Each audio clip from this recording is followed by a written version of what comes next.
இன்னைக்கு மகாநதி சீரியல்ல காவேரியும் குழந்தையும் வந்து பார்ட்டிசிபேட் பண்ணிட்டு இருப்பாங்க. அப்போ வந்து செகண்ட் ரவுண்ட் வந்து அனௌன்ஸ் பண்ணுவாங்க. அத வந்து எக்ஸ்பிளைன் பண்ணுவாங்க. குழந்தைய பத்தி ஒரு சில கொஸ்டின்ஸ் வந்து நாங்க கேட்போம். அந்த கொஸ்டினுக்கு வந்து நீங்க கரெக்ட்டா பதில் சொல்லணும். அத வந்து குழந்தைங்க வந்து வாயால சொல்ல மாட்டாங்க. அவங்களும் அத வந்து பதில எழுதுவாங்க ஸ்லேட்ல. 2ம் கரெக்ட்டா மேட்ச் ஆனா அவங்களுக்கு வந்து தான் மார்க் அப்படின்னு சொல்லிருவாங்க. அதுக்கப்புறம் ஃபைனலா இப்போ நாங்க வந்து ஒரு ஸ்பெஷலான பேர கூப்பிட போறோம். அதாவது காவேரி அண்ட் மிஸ்ஸஸ் காவேரி அப்படின்னு சொல்லி உடனே 2 பேரும் வருவாங்க. வந்த உடனே ஃபர்ஸ்ட் ஒரு கொஸ்டின் வந்து காவேரி குழந்தைகிட்ட கேட்பாங்க. அதாவது அம்முகிட்ட. ஃபர்ஸ்ட் கொஸ்டின் கேட்பாங்க. அதில வந்து காவேரிக்கு பிடிச்ச பெட் டைம் ஸ்டோரி என்னது? அப்படின்னு சொல்லி கேட்பாங்க. உடனே அவ அப்படியே யோசிச்சு யோசிச்சு பார்ப்பா காவேரி. அப்புறம் ஒரு நாள் வந்து குழந்தை அவகிட்ட சொல்லியிருப்பா. எங்க அப்பா வந்து எனக்கு தூங்கும்போது ஒரு கதை சொல்லுவாங்க. அந்த கதையில சொல்ற ராணி மாதிரியே நீங்க இருக்கீங்க அப்படின்னு சொல்லிட்டு காவேரிய பார்த்து சொன்னது ஞாபகம் வரும். உடனே ராஜா ராணி கதை அப்படின்னு சொல்லிருவா. குழந்தையும் கரெக்ட்டா வந்து அந்த ராஜா ராணி கதைய தான் அவ எழுதியிருப்பா. அப்ப அதுக்கு ஃபர்ஸ்ட் வந்து அவங்க ஆன்சர் பண்ணிருவாங்க கரெக்ட்டா. செகண்ட் கொஸ்டின் வந்து கேட்கும்போது குழந்தை வந்து க சும்மா ஃப்ரீயா இருக்கிற டைம்ல வெளிய போகணும்னா, அவ எங்க போவா? எத சூஸ் பண்ணுவா? அப்படின்னு சொல்லி கேட்கும்போது, அவ அப்படி யோசித்து பாப்பா. அப்போ ஒரு நாள் குழந்தை வந்து அவங்க அப்பா கூட சேர்ந்து, நாங்க வந்து ஷாப்பிங் வாங்க போறோம். எங்க அப்பா எனக்கு நெறைய டாய்ஸு, ட்ரெஸ் எல்லாம் வாங்கி குடுப்பாங்க. நாங்க நைட் லேட்டா தான் வருவோம் அப்படின்னு சொன்னது அவளுக்கு ஞாபகம் வரும். உடனே அத வந்து அவ சொல்லுவா. அவளுக்கு வந்து டாய்ஸும், ட்ரெஸ்ஸும் வாங்குறது ரொம்ப பிடிக்கும். அதனால கண்டிப்பா அவ ஷாப்பிங் தான் எழுதியிருப்பா அப்படின்னு சொல்லுவா. அப்புறம் குழந்தைய வந்து காட்ட சொல்லுவாங்க. அவ ஸ்லேட்ல ஷாப்பிங்ன்னு எழுதியிருப்பா. உடனே 2 பேரும் ஹேப்பியா அப்படியே வந்து அடிப்பாங்க. விஜய் வந்து விசில்லாம் அடிக்க ஆரம்பிச்சுருவான். அடுத்தது 3வதா ஒரு கொஸ்டின் கேட்பாங்க. குழந்தையோட சூப்பர் ஹீரோ அப்டின்னா யாரு? அப்டின்னு சொல்லி கேட்பாங்க. அப்போ இவ சொல்லுவா காவேரி, அதாவது ஹீரோ அப்படிங்கிறவங்க யாரு? நம்மள வந்து நல்லா பார்த்துக்கிறவங்க, நல்லா கேர் எடுக்கிறவங்க, அதுக்கப்புறம் வந்து நமக்கு வந்து தைரியம் குடுக்குறவங்க, அவங்கள தானே ஹீரோ நம்ம சொல்லுவோம். அப்படின்னு பார்த்தா அம்முவோட வந்து ஹீரோ வந்து கண்டிப்பா அவங்க அப்பா தான் அப்படின்னு சொன்ன உடனே, அவ ஹேப்பியா அப்படியே ஒரு மாதிரி பார்ப்பா சந்தோஷத்துல.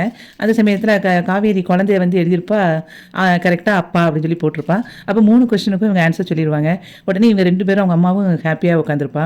அதுக்கப்புறம் இவங்க வந்து யாரு வின்னர் அப்படின்னு சொல்லிட்டு வின் பண்றதுக்கு அவங்களுடைய பிரின்சிபல் மேடத்த கூப்பிட்டுருப்பாங்க. அதாவது ப்ரீவியஸ் அந்த டான்ஸ் ரவுண்டும், இப்போ உள்ள ஆன்ஸரும் சேர்த்து உங்களுக்கு வந்து நாங்க யாரு வின்னர்ன்னு சொல்லப் போறோம். உடனே பிரின்சிபல் மேடம் வந்து வருவாங்க. வந்துட்டு சொல்லுவாங்க, குழந்தைங்களோட அம்மாவும், குழந்தைங்களும் நல்லா பார்ட்டிசிபேட் பண்ணாங்க. ஆனாலும் காவேரியும், காவேரியோட மிஸ்ஸும் சேர்ந்து பண்ணது வந்து ரொம்ப வந்து ஸ்பெஷலா இருந்தது. ரொம்ப நல்லா பண்ணுனாங்க. அப்ப இந்த இதில வந்து வின்னர் யாருன்னு நமக்கு தெரிஞ்சிருக்கும். அப்புறம் காவேரி அண்ட் மிஸ்ஸஸ் காவேரி அப்படின்னு சொல்லிட்டு அவங்க 2 பேரையும் கூப்பிடுவாங்க. குழந்தைக்கு வந்து அப்படியே கப்ப குடுத்த உடனே காவேரியும், குழந்தையும் சேர்ந்து வாங்குவாங்க. அதுக்கப்புறம் ரொம்ப ஹேப்பி ஆயிருவாங்க. அதுக்கப்புறம் நேரா வந்து ஹோட்டலுக்கு வந்து விஜய் கூட்டிட்டு போவான். அப்போ அவங்க அம்மா சொல்லுவா, "ஏன்பா இப்படி வந்து இங்க வந்து உங்க ஹோட்டலுக்கு? நீங்க வந்து தம்பி வீட்டுக்கு வந்திருந்தாலே உங்களுக்கு எல்லாத்தையுமே நானே வகை வகையா செஞ்சு குடுத்துருப்பேனே!" அப்படின்னு சொல்லும்போது, "அப்படிலாம் இல்லம்மா. இன்னைக்கு வந்து என்னைக்காவது ஒரு நாள் ஹோட்டலுக்கு வரோம் அவ்வளோதானே. அதுவும் நான் இன்னைக்கு ரொம்ப சந்தோஷத்துல இருக்கேன். அம்மு வந்து இன்னைக்கு வந்து பிரைஸ்லாம் வின் பண்ணியிருக்கா. அப்படிங்கும்போது எனக்கு வந்து ரொம்ப ஹேப்பியா இருக்கு." அப்படின்னு சொல்லிட்டு, அந்த சந்தோஷத்த கொண்டாடுறதுக்கு இன்னைக்கு நல்லா சாப்பிடணும் அப்படின்னு சொல்லிட்டு, அதுக்கப்புறம் ஆர்டர் குடுப்பான். ஆர்டர் குடுக்கும்போது மட்டன் பிரியாணி, அதுக்கப்புறம் சுக்கா, அதுக்கப்புறம் 65 அப்படி இப்படின்ட்டு நெறைய குடுத்துட்டே இருப்பான். காவேரி சொல்லுவா, "என்ன சார் நம்ம 4 பேர் தான் இருக்கோம். அதுக்கு ஏன் இவ்வளோ ஆர்டர் பண்றீங்க?" அப்படின்னோனே, "அப்படி கிடையாது. நல்ல சந்தோஷத்துல இருந்தோம்னா, நமக்கு நல்லா வயிறு பசிக்குமா, அதனால தான் இப்படி ஆர்டர் போட்டிருக்கேன்." அப்படின்னு சொல்லும்போது, "உங்களுக்கு பசிக்கலையா?" அப்படின்னோனே, "இல்ல எனக்கு செம பசி தான்." அப்படின்னு அவ சொல்லுவா காவேரி. அதுக்கப்புறம் வந்து சூப் வரும் குடிச்சிட்டே பேசிட்டே இருப்பாங்க. அப்போ வந்து சொல்லுவான், "நான் இன்னைக்கு ரொம்ப சந்தோஷத்துல இருக்கேன்.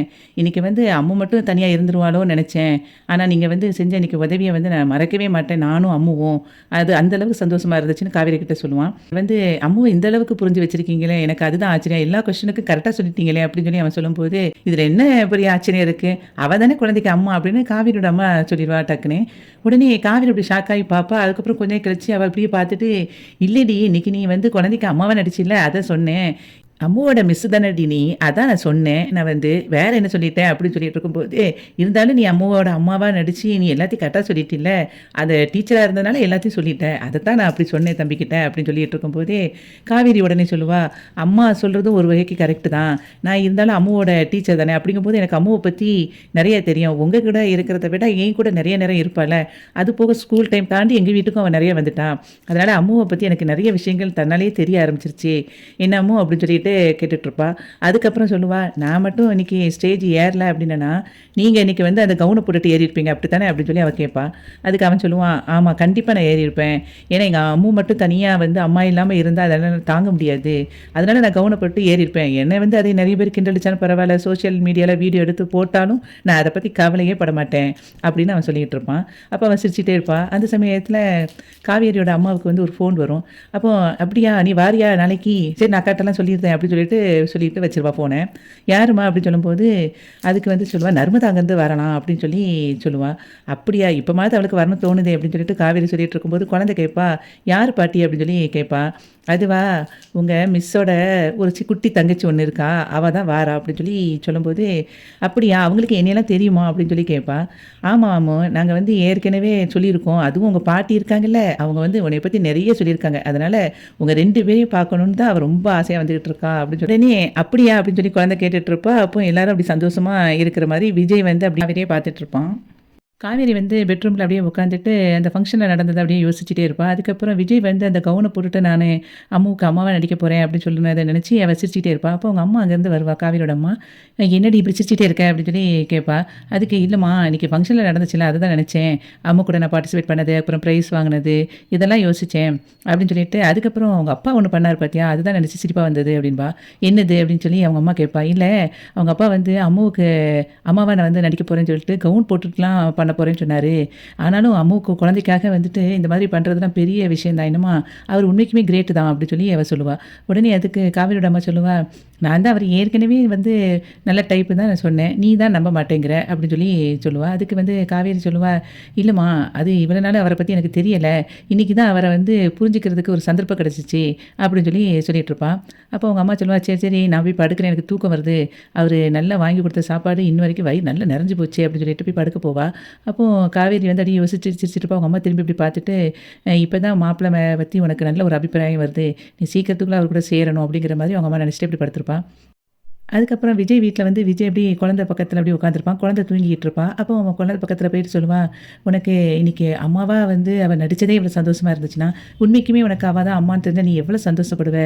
ஆனால் இன்னைக்கு காவேரி வந்து என்ன நினச்சாலும் தெரியல, உனக்காக இப்படி சர்ப்ரைஸாக அப்படி பண்ணது எனக்கு அவ்வளோ சந்தோஷமாக இருக்காமோ. ஆனால் ஒரு நாள் கண்டிப்பாக அவள் வந்து உன்னைய வந்து தத்தெடுக்கணும்னு அவள் கேட்டா. ஆனால் இப்போ பாரு, இது என் குழந்தை அம்மு அப்படின்னு சொல்லிட்டு உனக்கு கொஞ்ச நாள் சீக்கிரத்துக்குள்ளே வரும் அப்படின்னு சொல்லிட்டு அவன் மனசுக்குள்ளே நினைப்பான் விஜய். காவேரி நர்மதாவை வந்து கூட்டிட்டு வீட்டுக்கு வருவா. அப்போ குழந்தை வந்து கங்காவோட குழந்தை ஒடி வந்து சித்தின்னு கட்டிப்பிடிச்சிட்டு இருப்பா. கங்கா வந்து நர்மதாவை அப்படியே கட்டிப்பிடிச்சிட்டு, எவ்வளோ நாளாச்சுடி உன்னை பார்த்து, நீ வந்து இப்போ இவ்வளோ நாள் கழிச்சு வந்திருக்க அப்படின்னு சொல்லும்போது, என்னக்கா நீங்களும் இங்கே வந்திருக்கீங்க அப்படின்னு கேட்பா. ஆமாம், நீ கொடைக்கானலுக்கும் திருவள்ளூருக்கும் வர்றதுக்குள்ளே நாங்கள் வந்து உன்னைய பார்த்துருந்தோம், 2 பேரும் சேர்ந்துன்னு வந்துட்டோம் அப்படின்னு அவள் சொல்லுவா. அப்போ மாமாலாம் வரலையான்னு கேட்கும்போது, உங்கள் மாமாவுக்கு ஒரே வேலை தான், குமரன் மாமாவுக்கு வரலாம் மாட்டாங்க இப்போதுக்குள்ளே அப்படின்னு சொல்லும்போது, அப்போது நிவின் மாமா அப்படின்னு இவ கேட்பா. உடனே அவங்க கொஞ்ச நாள் வருவார் உன்னை பார்க்க கண்டிப்பாக அப்படின்னு நான் இவ யமுனா சொல்லிட்டு இருப்பா. அதுக்கப்புறம் விஜயும் குழந்தையும் அங்கேருந்து வருவாங்க. வந்துட்டு விஜயோட குழந்தை வந்து வேகமா ஓடி போய் யாழினி அப்படின்னு சொல்லிட்டு யாழினிய கட்டிப்பிடிப்பா. கங்கா வந்து நர்மதாட்ட சொல்லுவா, இதுதான் நான் இவளோட குழந்தை, காவேரியோட குழந்தைன்னு கண்ணால சொல்லுவா. உடனே அதுக்கப்புறம் அந்த குழந்தைய அவ தூக்கி கொஞ்சுவா. உடனே இவ நினைப்பா காவேரி, என்ன இவங்க அக்காவும் யமுனாவுமே ஃபஸ்ட்டு இவளை அம்மாவை பார்க்கும்போது இந்த மாதிரி தான் கொஞ்சினாங்க, இவளும் இது மாதிரி பண்ணுறாளே, எனக்கு அதுக்கே ரீசன் தெரியல அப்படின்னு யோசிச்சுட்டு இருப்பா. அதுக்கப்புறம் சரி நான் உங்களை எப்படி கூப்பிடணும் அப்படின்னு சொல்லிட்டு அம்மு கேட்பா. அம்மு உடனே கேட்ட உடனே சொல்லுவா, யாழினி என்னை எப்படி கூப்பிட்றா அப்படின்னு, சித்தின்னு. அப்போ நீ சித்தின்னு கூப்பிடு அப்படின்னு சொல்லுவா. அதுக்கப்புறம் விஜய் வந்து நர்மதா நல்லா இருக்கியா அப்படின்னு கேட்பான். அப்போ விஜய் அப்படியே ஒரு மாதிரி இவ பார்த்துட்ருப்பா. நர்மதா அதை அப்படி விஜயும் அவளையும் மாறி மாறி பார்த்த உடனே விஜய் நார்மல் ஆகிக்கிட்டு, நல்லா இருக்கியாம்மா அப்படின்னு கேட்டுட்டு இருப்பான். உடனே நல்லா இருக்கேன் நான் அப்படின்னு சொல்லிட்டு பேசிகிட்டு இருப்பாங்க. அதுக்கப்புறம் இவ சொல்லுவா, கங்கா அம்மாவை எங்கடி நீ தானே கூட்டிகிட்டு போனேன் அது அப்படின்னு சொல்லுவா. அதுக்கப்புறம் கங்கா கேட்பா, ஆமாம் அம்மாவை கூட்டிகிட்டு தானே நீ போனேன், இப்போ வரும்போது நீ மட்டும் வந்திருக்க, நர்மதா கூட அம்மா எங்கே அப்படின்னு. இல்லை அம்மா வரும்போது கோயிலில் விட சொன்னாங்க, அதான் கோயிலில் விட்டுட்டு வந்தேன் அப்படின்னு சொல்லிட்டு, எனக்கு ஸ்கூலுக்கு நேரம் ஆகுதுல அதான் வந்துட்டேன் அப்படின்னு. உடனே அதுக்கு குழந்தை அம்மு சொல்லுவா, மிஸ் நாங்களும் இப்போ ஸ்கூலுக்கு தானே போகிறோம், அப்போ நம்ம எல்லோரும் சேர்ந்து போயிடலாம் அப்படின்னு சொல்லும்போது காவேரியோ சரி அப்படின்ட்டுருவா. அதுக்கப்புறம் 3 பேரும் சேர்ந்து அப்படியே கிளம்பி போவாங்க, நேரம் ஆகிட்டு அப்படின்னு சொல்லிட்டு ஸ்கூலுக்கு கிளம்பி போகும்போது இவங்க எல்லாரும் அப்படி சந்தோஷமாக பார்த்துட்ருப்பாங்க. அதுக்கப்புறம் அவங்க 3 பேரும் போன பிறகு இவங்க எல்லாம் பெட்ரூமில் அப்படியே உட்காந்து அக்கா தங்கச்சி எல்லோரும் இருப்பாங்க. அப்போது நர்மதா அப்படி யோசிச்சுட்டு இருப்பா. அவங்க காவேரி, அதுக்கப்புறம் அவங்க மாமா, அதுக்கப்புறம் குழந்தை 3 பேரும் சேர்ந்து அப்படியே ஸ்கூலுக்கு கிளம்பி போனதை அப்படி பார்த்துட்டு யோசிச்சுட்டே இருப்பாள்.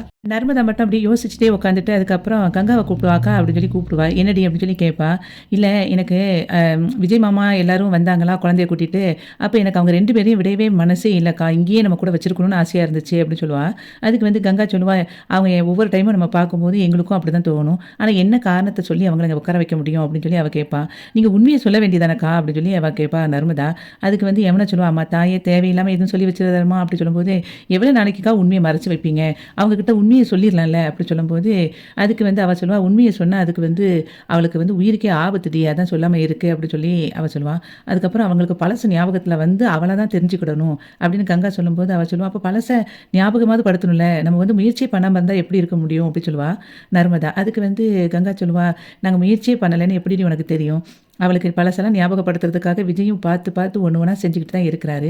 ஆனால் அவளுக்கு தான் ஞாபகமே வர மாட்டேங்குது" அப்படி சொன்ன உடனே அதுக்கு வந்து நர்மதா சொல்லுவா, "அப்போ நீங்கள் எடுத்து சொல்லிட வேண்டியதானே, இவர் தான் உன் புருஷன், இப்படி தான் நடந்துச்சு" அப்படின்னு. அப்படிங்கும்போது அதுக்கு வந்து யமுனா சொல்லுவாங்க, "பாரு, இப்போ வந்து அக்காவோட லைஃப்பில் நம்ம ரிஸ்க் எடுக்க முடியாது. ஏன்னா இப்போ ஏதாவது ஒன்று பண்ணிட்டோம் அப்படின்னா அவளோட உயிருக்கு ஆபத்துன்னு சொன்ன பிறகு நம்ம எப்படிடி இந்த ரிஸ்க் எடுக்க முடியும்?" அப்படின்னு சொன்ன உடனே இவ வந்து ரொம்ப சோகமா அப்படி ஆயிருவா நர்மதா. நர்மதா சோகமா இருக்கிறத பார்த்துட்டு காவேரி சொல்லுவா, "அதெல்லாம் ஒண்ணும் பிரச்சனை இல்லடி. கடவுள் வந்து அவங்க 2 பேத்தையும் இப்ப சேர்த்து வச்சிருக்காரு. அதே மாதிரி கூடிய சீக்கிரம் 2 பேரும் புரிஞ்சு உடனடியா சேர்ந்து வாழ்வாங்க. நம்ம அந்த கண்கொள்ளா காட்சிய நம்ம சீக்கிரத்துக்குள்ள பார்ப்போம். கவலைப்படாத" அப்படின்னு சொல்லிட்டு சொல்லுவா. அதுக்கப்புறம் காவேரி நேரா இங்க போவா, அவங்க தாத்தா வீட்டுக்கு. காவேரி வந்து விஜய் வீட்டுக்கு போவா. அப்போ அங்க அந்த வேலை பார்க்குற அந்த பொண்ணு செல்வி தான் அவங்க வருவாங்க. வந்த உடனே கேட்பா, "என்னம்மா?" அப்படின்னு சொல்லி கேட்கும்போது, "வீட்ல யாரும் இல்லையா?" அப்படின்னு சொல்லி கேட்பா காவேரி. "இல்ல நீங்க வருவீங்கன்னு சொல்லி அவங்க சொன்னாங்க. சின்னையா உள்ள தான் இருக்காங்க. உள்ள வாங்க" அப்படின்னு சொல்லி அவ கூப்பிடுவா. கூப்பிட்ட உடனே அவ காவேரி உள்ள போவா. அப்போ உட்காருங்கன்னு சொல்லிட்டு அவ சின்னையா அப்படி சொல்லிட்டு விஜய கூப்பிடுவா. அப்ப அங்கருந்து விஜய் வந்துருவான். அவங்க தாத்தாவும் வந்துருவாரு. அப்ப தாத்தா சொல்லுவாரு, "என்னம்மா உனக்கு இப்ப நாங்க திடீர்னு கூப்பிட்டுருக்கோமேன்னு சொல்லி யோசிக்கிறியா?" காவேரி வந்து உட்கார வச்சுட்டு அந்த செல்விய சொல்லுவா, "உங்களுக்கு வந்து ரோஸ் மில்க்னா ரொம்ப பிடிக்குமாமே, அம்மு சொன்னாங்க நான் எடுத்துட்டு வரேன்" அப்படி சொன்ன உடனே இவ அப்படியே ஆச்சரியமா பார்ப்பா. உடனே குழந்தைய பார்த்துட்டு, "நீ தான் சொன்னியா?" அப்படின்னு சொல்லிட்டு பேசிட்டு இருக்கும்போதே தாத்தா சொல்லுவாரு, "என்னம்மா உனக்கு வந்து நாங்க ஏன் உன்ன கூப்பிட்டோம்னு சொல்லிட்டு உனக்கு கன்ஃப்யூஷனா இருக்கா?" அப்படின்னு சொல்லி அவ கேட்பா. அந்த சமயத்துல இவளும் வருவா. அவங்க சித்தி. உடனே சித்தி வந்த உடனே இவ எந்திரிப்பா. "இருக்கட்டும்மா நீ உட்காரு" அப்படின்னு சொல்லி அவ சொல்லுவா. அப்போ அவங்க தாத்தா சொல்லுவாரு, "என்ன காவேரி, உன்னைய வந்து நான் திடீர்னு இப்படி கூப்பிட்டேனே" அப்படின்னு சொன்ன உடனே, "உனக்கு குழப்பமா இருக்கா?" அப்படின்னு சொன்ன உடனே, "இல்ல ஸ்கூல் விட்டு வந்த உடனே என்ன வர சொன்னீங்களா, அதான் யோசிச்சேன்" அப்படின்னு சொல்லி அவ சொல்லுவா காவேரி. இப்போ உனக்கு அதுக்கு நான் சொல்றேன்னு சொல்லிட்டு காவேரி கிட்ட வந்து "இரும்மா கொஞ்சம்" அப்படின்னு சொல்லிட்டு அவங்க சித்திய வந்து கூப்பிடுவா. "ராதா கொஞ்சம் அத போய் எடுத்துட்டு வாம்மா" அப்படின்னு சொல்லி கேட்பாரு தாத்தா. உடனே அதுக்கு வந்து, "எப்பா எல்லாமே பூஜை ரூம்ல கரெக்ட்டா எடுத்து வச்சுட்டேன்" அப்படின்னு சொல்லிட்டு, "காவேரி வா" அப்படின்னு சொல்லிட்டு கூப்பிடுவா. அதுக்கப்புறம் எல்லாரும் சேர்ந்து அந்த பூஜை ரூம்ல போய் இருப்பாங்க. அப்ப அந்த ஒரு புடவைய எடுத்துட்டு காவேரி கையில குடுப்பாரு அவங்க தாத்தா. உடனே "எதுக்கு இது?" அப்படின்னு சொல்லி கேட்பா. "வேற ஒண்ணும் இல்லம்மா, நேத்து வந்து மதர்ஸ் டே ப்ரோகிராம்ல என்னலாம் நடந்துச்சு அப்படிங்கிறத விஜய் வந்து சொன்னான். ஆனா அந்த கண்கொள்ளா காட்சிய தான் எங்களால பார்க்க முடியல. ஆனா அதுக்காக உனக்கு வந்து ஏதாவது நாங்க வந்து செய்யணும்னு எங்களுக்கு தோணுச்சு. அதான் இத உனக்கு நாங்க வந்து குடுக்குறோம்" அப்படின்னு சொல்லி சொல்லும்போது, விஜய் சொல்லுவான், "நான் தான் உங்களுக்கு நேத்து வீடியோ காட்டுனேன்லப்பா" அப்படின்னு சொல்லி சொல்லும்போது, அவங்க சித்தி சொல்லுவா, "எவ்வளவுதான் வீடியோவ வந்து காட்டினாலும் நேர்ல பார்த்த திருப்தி இருக்காதுல்லப்பா" அப்படின்னு சொல்லி அவங்க சொல்லும்போது, "அதுவும் கரெக்ட் தான்" அப்படின்னு விஜய் சொல்ற மாரி இன்னைக்கு வந்து மகாநதி சீரியல் முடிஞ்சது. வீடியோவுக்கு ஒரு லைக் குடுத்து சேனல சப்ஸ்கிரைப் பண்ணுங்க. நன்றி.